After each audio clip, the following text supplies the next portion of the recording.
శ్రీమతే రామాంజన్మ అందరికీ దాసోహమండి. ధనుర్మాసంలో 12వ రోజైన ఈరోజు మన పాలకొల్లు అష్టభుజ లక్ష్మీనారాయణ స్వామివారి సన్నిధిలోని ఆండాళ్లమ్మ జడ వైభవం సేవిద్దాం. పాలసముద్రంలో త్రికూట పర్వతం, దానికి 3 శిఖరాలు, ఒకటి వెండి, ఒకటి బంగారం, ఇంకొకటి ఇనుము, ఇలా నిర్మితమైనవి.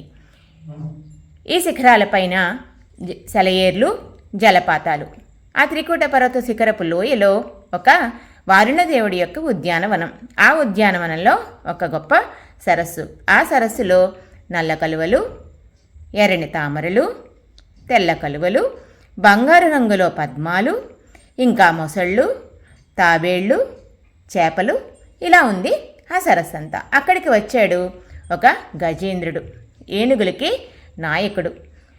తన గున్న ఏనుగులతోటి, ఆడి ఏనుగులతోటి కలిసి వచ్చాడు. ఆ సరోవరంలో దిగి ఒక బంగారు పద్మాన్ని పరమాత్మ పాదాల్లో సమర్పిద్దామని తీశాడు. ఈలోపు ఒక మొసలి వచ్చి పట్టుకుంది. 1000 సంవత్సరాలు పోరాడాడు, కానీ పట్టు వదిలించుకోలేకపోయాడు.